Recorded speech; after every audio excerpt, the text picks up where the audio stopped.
اس قانون کے مطابق کسی اور ڈپارٹمنٹ میں نہیں جا سکتے، وہ 20 گریڈ کے فدا مستوئی صاحب کے انڈر کام کریں گے۔ اچھا یہ طارق یہ بتائیے گا کہ یہ جس طرح آپ نے جو تصویر پینٹ کی ہے ہمارے سامنے، اس کا امپیکٹ ہمیں کیا نظر آ رہا ہے ہمارے جیلوں میں قیدیوں کے حوالے سے؟ How does it reflect on the ground? آپ کے سامنے ہے نا ملیر کا واقعہ کیوں آیا۔ ملیر کا واقعہ اس کی واضح مثال ہے۔ یہ صرف ملیر نہیں، ملیر کراچی کے مین شہر میں واقع ہے۔ مین شہر یعنی بڑے کیپٹل سٹی میں واقع ہونے کے باوجود بھی اتنا بڑا واقعہ ہو گیا۔ دیکھیں ایک اسسٹنٹ جیل سپریڈنٹ جب بھرتی ہوتا ہے تو اس کو سپریڈنٹ تک پہنچنے کے لیے 10 سے 15 سال درکار ہیں، مانا 15 سال کا اس کا تجربہ ہو جاتا ہے۔ ایک ڈپٹی سپریڈنٹ جب سپریڈنٹ بنتا ہے تو 7 سے 8 سال اس کو اس ڈپارٹمنٹ پہ لگتے ہیں۔ اس وقت کیا ہے کہ تمام جیلوں میں جونیئر افسران ہیں جن کا تجربہ ہی نہیں ہے۔ آپ نے وردی پہنا دی، 3 سال بعد سپریڈنٹ کر دیا، اب وہ انتظامات جو ہیں اتنے خراب ہوتے جا رہے ہیں، خراب سے خراب تر ہوتے جا رہے ہیں، اللہ معاف کرے۔ جو صورتحال آپ نے ملیر کی دیکھی نا، یہ صرف ملیر نہیں ہے، ملیر تو کراچی جیسے شہر میں ہے، وہاں 250 سے 250 قیدی چلے گئے۔ یہ صورتحال بدقسمتی سے سندھ کے تمام جیلوں کی ہوتی جا رہی ہے، جس کی سب سے بڑی وجہ صرف جونیئر افسران تربیت نہ ہونا، اور اس کی سب سے بڑی مثال یہ ہے۔ اللہ معاف کرے، اس سے بڑے واقعات ہو سکتے ہیں، لیکن پھر میں کہوں گا کہ تجربہ ایک بار پھر وہ کیا گیا کہ سینئر افسران جن کو تجربہ تھا، جو جیل میں بھرتی ہوئے، اسٹیپ وائز اسٹیپ آگے آئے، ان کو پتا ہے کہ جیل کس طرح چلائی جانی ہے، ان کو چھوڑ کے پھر ایک تجربہ کرتے ہوئے باہر سے لے آئے۔ فدا مستوئی صاحب اچھے افسر ہیں، لیکن اب مجھے پتا ہے جیل کا تو ان کو تجربہ نہیں ہے۔ یہ جیلیں اس وقت انتہائی خطرناک صورتحال میں ہیں۔ ٹھیک ہے، شکریہ آپ کا بہت بہت۔ دیکھیں اوور آل جو گورننس کے حوالے اٹھتے ہیں، یہ بھی اس کا صرف ایک محکمہ ہے۔ اچھا ہم نے بائی دا وے کوشش کی کہ یہ جو ساری چیزیں سامنے آئی ہیں اس پہ ہم گورنمنٹ کا پوائنٹ آف ویو لیں، تو پتہ چلا کہ جیل کا جو محکمہ ہے وہ ہے علی حسن زرداری صاحب کے پاس، وہ انہوں نے دلچسپی نہیں دکھائی آ کے اپنا موقف دینے میں۔ پھر ہم نے آئی جی صاحب کو پرپوز کیا، ہمارے پروڈیوسر صاحب نے لگے رہے 3-4 دن تک، ان کی طرف سے بھی نو رپلائی تھا۔ تو ٹھنڈ پروگرام ہے۔ جہاں تک جیل کے حالات کی بات ہے تو آئی بیلیو کہ ایک جو یہاں سے قیدی فرار ہوا تھا اس نے خودکشی بھی کر دی۔ ایک کی یہ رپورٹ آئی تھی کہ ہاں ایک نے خودکشی کر لی، اور ایک جو ہے وہ مارا گیا ہے، ایک مارا گیا مے بی پولیس کے اس میں انکاؤنٹر میں یا کچھ۔ تو یہ بڑا سوال تھا کہ انیشلی جو فگر آیا تھا، بعد میں پتہ چلا کہ نہیں، اس میں 10 مسنگ تھے۔ پھر وہ کہاں تھے؟ وہ how come they were not in jail, where were they? پھر ان کو ڈھونڈ کے پھر کہیں سے لایا گیا، اور ابھی کہا جا رہا ہے کہ ایک انکوائری چل رہی ہے۔ ٹھیک ہے، شاید کمیٹی بھی بن جائے، کمیٹی بنے گی۔ تو ہم یہاں پہ لیں گے ایک بریک، واپس آئیں گے تو بات کریں گے کہ اسرائیل کیا ایران پر حملے کی کوئی تیاری کر رہا ہے، صدر ٹرمپ کیا چاہتے ہیں کہ آگے کیا ہو۔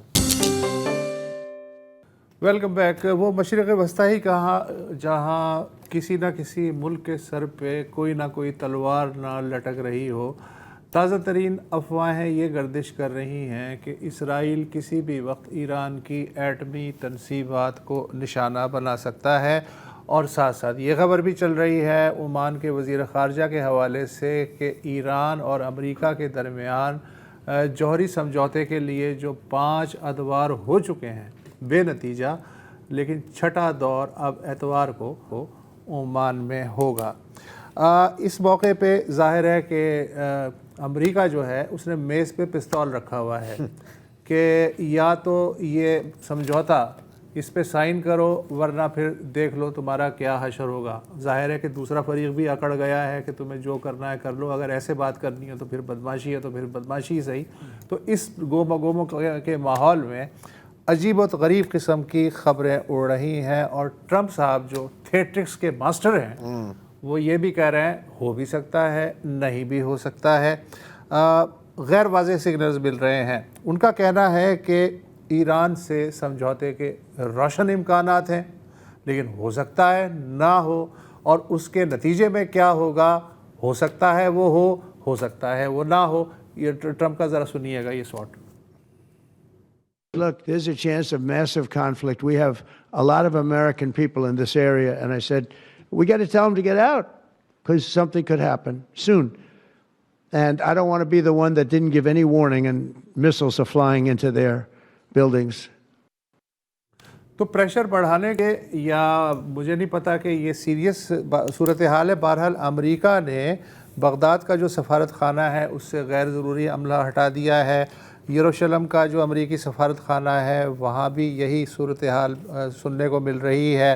اس کے علاوہ خلیجی ممالک میں بھی الرٹ کر دیا گیا ہے جہاں جہاں امریکی ہیں، اور عمان مذاکرات سے پہلے یہ بھی خبر ہے کہ اسرائیل کے جو اسٹریٹجک امور کے وزیر ہیں رون ڈیمر، انہوں نے اور موساد کے سربراہ ڈیوڈ بارنیا نے جو خصوصی امریکی ایلچی ہیں اسٹیو وٹکاف، ان سے ملاقات وہ کرنے والے ہیں۔ دوسری جانب جو نیا شاخسانہ شروع ہوا ہے وہ انٹرنیشنل اٹامک انرجی کمیشن کا جو بورڈ آف گورنرز ہے اس کے اجلاس سے پھوٹا ہے۔ بورڈ آف گورنرز جو کہ 35 ارکان پہ مشتمل ہوتا ہے، انہوں نے ایک قرارداد میں کہا ہے کہ ایران طے شدہ جوہری تحفظات کی پابندی نہیں کر رہا۔ اس قرارداد کے حق میں 19 ووٹ آئے، مخالفت میں 3 یعنی روس، چین اور برکینا فاسو نے ووٹ دیے، اور 11 جو ممبر تھے بورڈ کے وہ غیر حاضر رہے، انہوں نے ووٹ ہی نہیں دیے۔ ایجنسی نے ایران میں غیر اعلانیہ جوہری تنصیبات میں افزودہ یورینیم کے کچھ آثار دریافت کیے ہیں۔ ایرانی وزارت خارجہ اور جوہری توانائی کے ادارے نے اعلان کیا ہے کہ ہاں، ایک محفوظ مقام پہ یورینیم کی افزودی کا ایک نیا مرکز بنایا جا رہا ہے، جبکہ فردوں کے نام پہ جو آلریڈی جوہری تنصیبات ہیں وہاں جو بہت ہی پرانے پٹیچر قسم کے سینٹریفیوجز تھے ان کی جگہ ہم 6th جنریشن سینٹریفیوجز لا رہے ہیں۔ جی اچھا، اس کے IAEA نے 20 برس میں پہلی بار ایران پہ یہ الزام لگایا کھل کے کہ وہ طے شدہ جو جوہری نکات ہیں ان کے دائرے سے باہر نکلنے کی کوشش کر رہا ہے۔ ایران نے بھی غیر معمولی رد عمل کا اظہار کرتے ہوئے کہا ہے کہ اگر انٹرنیشنل اٹامک انرجی کمیشن کے رپورٹ کی بنیاد پہ ایران پہ پابندیاں لگتی ہیں تو ایران جوہری عدم پھیلاؤ کے معاہدے سے نہ صرف نکل جائے گا بلکہ اس کے بعد اگر ایران کے خلاف کوئی کارروائی ہوتی ہے تو ہم بھی تاک کے جو علاقے میں امریکی اڈے ہیں ان کو نشانہ بنائیں گے۔ ایک چیز ذرا، صرف یہ جو IAEA کی بات ہو رہی ہے، جو انٹرنیشنل اٹامک انرجی کمیشن کے سربراہ ہیں، انہوں نے جیروسلم پوسٹ سے بات کرتے ہوئے یہ بھی خبردار کیا ہے کہ اگر اسرائیل نے حملہ کیا تو اس کا الٹا اثر ہوگا، پھر ایران کسی بھی حد تک جائے گا اپنے ہتھیار بنانے کے لیے۔ حملے کا مقصد یہ ہوگا کہ وہ ہتھیار نہ بنا سکے، لیکن انہوں نے یہ بھی کہا کہ ایران کا جو پروگرام ہے اٹ رنز سو ڈیپ کہ آپ کو بہت میسو وہاں پہ فورس یوز کرنی پڑے گی کہ آپ اس کو ڈسمینٹل کریں کہ ایریل اسٹرائک سے کام نہیں ہوگا۔ دیکھیں، ایک تو IAEA چیف کی آپ بات کر رہے ہیں، تو ابھی حال میں پچھلے 2 دنوں میں ایران نے ایک اناؤنسمنٹ کی ہے کہ ان کے پاس اسرائیل کے کچھ سیکرٹ ڈاکیومنٹس آئے ہیں اور پریس ٹی وی پر وہ دھیرے دھیرے ان کو ریلیز بھی کر رہے ہیں، اور ان میں ایک ڈاکیومنٹ میں یہ الزام لگایا گیا ہے کہ IAEA کی جو چیف ہیں گروسی صاحب، وہ اسرائیل کے ساتھ مکمل کوآرڈینیشن میں چل رہے ہیں۔ اب انفارچونیٹلی میں یہ پروڈیوسر صاحب کو نہیں دے سکا، لیکن یہاں پر میرے پاس فون میں موجود ہے۔ دیکھیں، جہاں تک نیتن یاہو کا سوال ہے، وہ تو پچھلے 20 سالوں سے اسی چکر میں ہے۔ آپ کو یاد ہوگا وہ اس نے تصویر اٹھائی ہوئی تھی بوم کی کہ بس اب ایک پیچ کو کسنا ہے اور ان کے پاس بوم بن جائے گا۔ یہ پچھلے 20 سالوں سے، لیکن اسرائیل یونیلیٹرلی یا امریکن سپورٹ کے بغیر یہ نہیں کر سکتا۔ ایک تو جیسے آپ نے کہا کہ یہ ایسا نہیں ہے کہ آپ نے 1-2 رن ویز کو بوم کرنا ہے، یہ ایک والی گیم نہیں ہے۔ دا بیسز آر ڈیپ، آپ کو ہٹ کرنا ہوگا اور آپ کو کمانڈو ٹیم شاید بھیجنی ہو پراپرلی ڈسمینٹل کرنے کے لیے۔ آپ کو یہ بھی یاد ہوگا کہ آپریشن ٹرو پرومس اور ٹرو پرومس 2 کے بعد جب ایران نے میزائل اٹیک کیا تھا اسرائیل کے اوپر، اسرائیل کی جو ریٹیلیشن تھی وہ کوئی خاص نہیں تھی۔ اور ایران نے اوپنلی کہا ہے کہ ہم امریکن بیسز کو ٹارگٹ کریں گے، اگر ہم پہ ہوا وہ تو کریں گے بیکاز اگین دیکھیں، اگر اسرائیلی اسٹرائک ہوگی اس کا مطلب ہے it's an Israeli US strike, and all bets are off. دیکھیں، یہ اوسیراک ریئیکٹر والا ٹائم نہیں ہے عراق والا، یہ بہت مختلف سی، یہ تو تفصیلی آپریشن ہو، یہ سر دس ول بی اے پراپر وار، یہ آپریشن بھی نہیں ہوگا، یہ جنگ ہوگی۔ بہرحال اس دوران غزہ میں کیا ہو رہا ہے، رائٹ؟ یہ تو آپ کو پتا ہوگا کہ مدلین فلوٹیلا نے پہنچنے کی کوشش کی، جس میں گریتا تھرنبرگ جو ایک زمانے میں ویسٹرن میڈیا کی ڈارلنگ تھی، لیکن اب وہ اینٹائی سیمائٹ ہیں، ظاہر ہے، حماس ہیں، حزب اللہ ہیں، سو آن اینڈ سو فورتھ، وہ وہاں گئی، ان کو سب کو گرفتار کر دیا گیا۔ اچھا، انٹرنیشنل واٹرز میں گرفتار کر دیا گیا، وہاں سے اسرائیل کی مشہور زمانہ گیوون پریزن میں ان کو رکھا گیا اور ان کو کہا کہ آپ یہ سائن کریں کہ ہم نے یہ کیا، اور گریٹا نے سائن کرنے سے انکار کیا۔ اب ان کو ڈپورٹ کیا جا رہا ہے۔ مزیدار بات اس میں یہ ہے کہ وہاں پر ریما حسن صاحبہ بھی ہیں، جو ایک یورپین پارلیمنٹ کی ممبر ہیں، لیکن یورپ نے ایک بار اس کے لیے ان کے حق میں کوئی بیان نہیں دیا۔ اب ان کو ڈپورٹ کیا جا رہا ہے، اور جب یہ واپس آ رہے ہیں سویڈن میں لینڈ کیا تھا. تو آپ دیکھ سکتے ہیں کہ ان کا بہت پرجوش وہاں پر استقبال بھی. That's Greta Thunberg. Yes, Greta Thunberg جو سوئٹزرلینڈ کے ایئرپورٹ پر لینڈ ہوئی ہیں, ان کا یہاں استقبال ہو رہا ہے. اچھا یہ تو ہے. اچھا میں آپ کو یہ بتاؤں, اس کا نام ہے, فلوٹیلا کا نام تھا مدلین فلوٹیلا, رائٹ. تو مدلین کون ہے؟ مدلین غزہ کی واحد فیمیل فشر وومن ہے. 30 سال کی عمر ہے, 4 بچے ہیں ان کے, اور ان کے یہ ہے مدلین, اور ان کے نام سے اس کو لانچ کیا گیا تھا. اور ابھی میں ان کا ایک بیان پڑھ رہا تھا, وہ کہہ رہی تھی کہ دیکھیں گو کہ وہ نہ پہنچ سکے, مطلب امداد نہیں وہاں پر پہنچا سکے, لیکن اپنا پیغام دنیا تک کوشش تو کی پہنچا سکتے ہیں, اور یہی ہے, اس سے آگے اس وقت کچھ ہے بھی نہیں. اچھا کچھ اور لوگ بھی ہیں جو اپنا پیغام پہنچانا چاہ رہے ہیں. ایک سمود, جس کا مطلب ہے عربی میں میرا خیال ہے اسٹیڈ فاسٹ, تو وہ ایک کانوائے گیا ہے. یہ ٹونیزیا کے کچھ شہریوں کا انتخاب تھا, لیکن جہاں سے بھی یہ گزر رہے ہیں, یہ اب ظاہر ہے الجیریا سے گزرے ہیں, لیبیا سے گزرے ہیں, تو کئی 100 لوگ یا شاید ہزاروں کی تعداد میں ان کو جوائن بھی کر رہے ہیں. میں نے ابھی یہ بھی دیکھ رہا تھا کہ لیبیا میں جیسے آپ یہ دیکھ رہے ہیں, لوگ ان کو پانی بھی بانٹ رہے ہیں. اگر وہ پیٹرول کے لیے رکتے ہیں تو کوئی پیٹرول پمپ والا ان سے پیسے نہیں لیتا. اس کے ساتھ ساتھ بہت بین الاقوامی ایکٹیوسٹ ڈائریکٹ قاہرہ پہنچ رہے ہیں بائی فلائٹ. الجیریا سے کئی, میرا خیال ہے آلموسٹ 1000 پیپل, موروکو سے بھی, اور مختلف ممالک سے. میں یہاں اس میں کینیڈین ڈاکٹر جیپنگ یی, جن کے ساتھ میرے پچھلی ماہ ہی بات ہوئی تھی, ان کا میں نے انٹرویو کیا تھا, وہ بھی وہاں پہنچے ہوئے ہیں. اور یہ جانتے ہوئے آپ کو کوئی آپ حیران نہیں ہوں گے کہ جتنے بھی پہنچ رہے ہیں مصر میں, ان کو پھر علیحدہ کیا جا رہا ہے اور کہا جا رہا ہے کہ جی آپ کو تو ہم ڈپورٹ کر رہے ہیں. کریں گے. تو ڈپورٹیشن کی بھی بڑی ویڈیوز ہیں, لوگ رکنے کی کوشش کر رہے ہیں, لیکن وہ کہہ رہے ہیں کہ نہیں آپ یہاں سے نکلیں, کہ آپ کو پرمیشن نہیں ملی تھی. حالانکہ ساری پرمیشن دی ہوئی تھی اور ریکویسٹ بھی انہوں نے ڈالی ہوئی تھی. لیکن اس کے ساتھ ساتھ ایک اور خبر بھی آئی ہے, جو ایک گریک پروفیسر ہیں یانس وروکاکس, آپ نے ان کا نام سنا ہوگا, ان کے انٹرویوز, آپ نے یقیناً ان کے کلپس, آپ ان کو شکل سے پہچانیں گے اگر آپ کو نام بھی نہیں پہچانتے. تو ان کا کہنا ہے کہ کچھ حد تک مصر کی حکومت سے بھی ہم نے اب نرمی دیکھ رہے ہیں کہ کچھ لوگوں کی ڈیپورٹیشن انہوں نے کینسل کر دی ہے. اب یہ اس کا یہ مطلب نہیں ہے کہ سی سی کا ایک دم مائنڈ کوئی چینج ہو گیا ہے, لیکن شاید اس پر پریشر ڈل رہا ہے. میرے ابھی کچھ ایجپشنز کی بھی میں پوسٹ پڑھ رہا تھا, وہ کہہ رہے تھے کہ یہ ایک تو ظاہر ہے کہ غزہ کو بھی سپورٹ کرنا ہے, اسرائیل کو بھی انہوں نے سپورٹ کرنا ہے, لیکن دوسرا ہے کہ سی سی نہیں چاہتا کہ کسی بھی قسم کی ایکٹیویزم ہو میرے ملک میں, کہیں وہ ہاتھ سے باہر نہ نکل جائے. تو یہ ایک وقفہ لیتے ہیں اور پھر آپ کو ذرا بتاتے ہیں کہ ایک تو غزہ میں اس وقت کیا صورتحال ہے, اور پچھلے ہفتے میں نسل کشی کے دوران عید کیسے گزاری. Welcome back. پچھلے ہفتے عید الاضحیٰ تھی, اور حسب معمول دنیا میں کروڑوں مسلمانوں نے قربانی کی, شاید نئے کپڑے خریدے اپنے لیے, اپنے بچوں کے لیے, دعوتوں پر گئے, اپنے رشتہ داروں سے ملنے کے لیے گئے, ایک چھٹی منائی. لیکن ظاہر ہے کہ غزہ میں صورتحال کچھ مختلف تھی.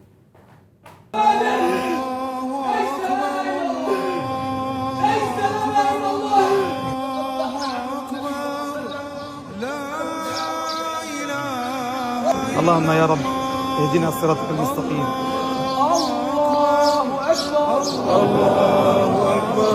الله أكبر یہ ہے غزہ, جہاں پر اگر آپ عید الاضحیٰ کے دوران سڑکوں پر خون دیکھیں گے تو یہ قربانی کا خون نہیں ہے, یہ وہاں کے شہداء کا خون ہے.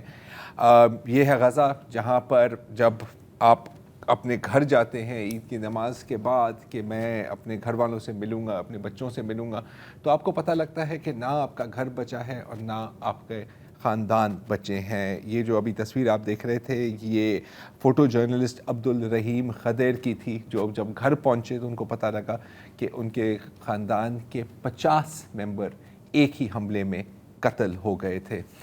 یہ ہے غزہ جہاں پر جب والدین اور یا گرینڈ پیرنٹس اپنے پوتے پوتیوں کے یہ کپڑے خریدتے ہیں, جیسے کہ جہاد الشریف نے خریدے تھی, وہ اس سے ایک ہفتہ پہلے خریدے تھے کپڑے, اور جب پتہ لگا کہ اسرائیلی ایئر اسٹرائکس میں ان کے بچے, ان کے پوتے پوتی مر گئی تھی, تو وہ صرف اپنے ان کے قبر پر جا کر ان کے کپڑے ڈال دیے.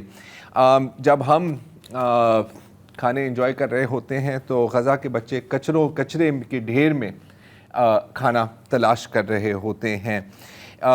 کچھ اتنے خوش قسمت ہیں کہ وہ اکیلے تلاش نہیں کر رہے ہوتے, ان کے والدین بھی شاید کبھی کبھی ان کے ساتھ ہوتے ہیں. جیسے کہ اس تصویر میں آپ دیکھ سکتے ہیں کہ ایک چھوٹی لڑکی اور ان کے والد زمین پر جو گرا ہوا آٹا ہے اس کو جوڑنے کی کوشش کر رہے ہیں کہ شاید اس میں سے ہم ایک روٹی بنا سکیں. اور اگر آپ کو کچھ ایک دو دانے مل بھی جاتے ہیں تو پھر آپ کہ یہ سوال ہوتا ہے کہ ان کو پکایا کیسے جائے, آگ کس چیز سے لگائے. تو یہ بچے پلاسٹک کے تھیلے یا کاغذ یا لکڑی کے ٹکڑے ڈھونڈ رہے ہیں کہ ہم ان کو جا کر اس سے کچھ کھانا پکا سکیں.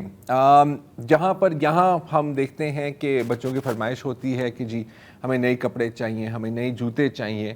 تو وہاں لڑکیاں, ایک لڑکی میں بھی دیکھ رہا تھا, وہ اپنے جوتے خود بنا رہی تھی ایک لکڑی کے پیس کے ساتھ, اور اس کے اندر کیلیں ٹھوک کر اپنے جوتے کو صحیح کرنے کی کوشش کر رہی تھی. یہ جو آپ لڑکی دیکھ رہے ہیں یہ اس کی پہلی عید ہے جس میں یہ مکمل طور پر اکیلی ہے. آپ دیکھ سکتے ہیں ان کے دونوں بازو زخمی ہیں, منہ پر آگ لگی ہوئی ہے. اور یہ جو پوسٹ ہے یہ ان کے ڈاکٹر کی پوسٹ ہے. اس نے کہا کہ پہلی دفعہ اس نے کسی سے بات کی ہے اور مجھے اس بات کی خوشی ہے کہ اس نے میرے سے بات کی ہے اور یہ میرے سے کھیل بھی رہی ہے. یہاں پر ظاہر ہے کہ ایک روایت ہوتی ہے, اور آپ نے کئی سوشل میڈیا پر دیکھا ہوگا, Eid selfies, Eid with your family, ہم یہ کھا رہے ہیں, ہم وہ کر رہے ہیں. تو غزہ سے بھی عید سیلفیز اور عید ویڈیوز پوسٹ کی جا رہی ہیں, لیکن اس میں صرف ایک ہی میسیج دیا جا رہا ہے کہ جی ہم ابھی تک زندہ ہیں, میں اور میری بیٹی ابھی تک زندہ ہیں, میں اور میرا بیٹا ابھی تک زندہ ہیں. یہ ہے وہاں کی اس وقت کی حقیقت. اور ایک اور چیز ہوئی ہے, پچھلے ہفتے میں ہم ان چیزوں کو کور نہیں کر سکے, لیکن آپ کو پتہ ہے کہ امریکہ اور اسرائیل کی ایک بڑی مہربانی ہے کہ وہاں پر غزہ ہیومینیٹیرین فاؤنڈیشن کے تحت کچھ کیمپس بنائے جا رہے ہیں, بالکل ملٹری کیمپس کے طرز میں. وہاں پر اسرائیلی فوج بھی تعینات ہوتی ہے, اور وہاں پر امریکن مرسنریز یعنی کہ جو بلیک واٹر ٹائپس وہ بھی وہاں پر ہوتے ہیں. اور پہلے تو میں کہہ رہا تھا کہ یہ شاید کنسنٹریشن کیمپس ہیں, لیکن اب کافی واضح ہو گیا ہے کہ یہ ڈیتھ کیمپس ہیں, کیونکہ جبھی بھی وہاں پر, اور یہ 3 اس طرح کے کیمپس ہیں اس وقت غزہ میں, اور ہر دن ہم دیکھتے ہیں کہ وہاں پر جتنے بھی لوگ پہنچتے ہیں کچھ ان کو امداد بھی ملتی ہے, مطلب آٹے کی بوریاں ان کی طرف پھینکی جاتی ہیں تاکہ آپ جانوروں کی طرح ان پر پڑ جائیں, اور پھر فائرنگ اور بمباری شروع ہو جاتی ہے. اگر ہم صرف آج کی بات کریں تو اس طرح کے ڈیتھ کیمپس میں 150 فلسطینیوں کو قتل کیا گیا ہے, اور یہ اب معمول ہے, یہ روزانہ کی کہانی ہے. اور پھر اگر آپ یہ پوچھ رہے ہیں کہ اس کے باوجود لوگ وہاں پر کیوں جاتے ہیں, تو ظاہر ہے کہ میں ابھی ایک کلپ سن رہا تھا کسی کا, وہ کہہ رہے تھے کہ جی دیکھیں ایک چانس ہے کہ میں ایک بوری آٹے کی وہاں سے لے آؤں, اور دوسرا چانس ہے کہ میں مر جاؤں, اسٹارویشن, ہاں کہ یا تو میں بھوک سے مر جاؤں یا تو میں گولی سے مر جاؤں. تو آج کے لیے اتنا ہی جی, اجازت دیجیے, خدا حافظ.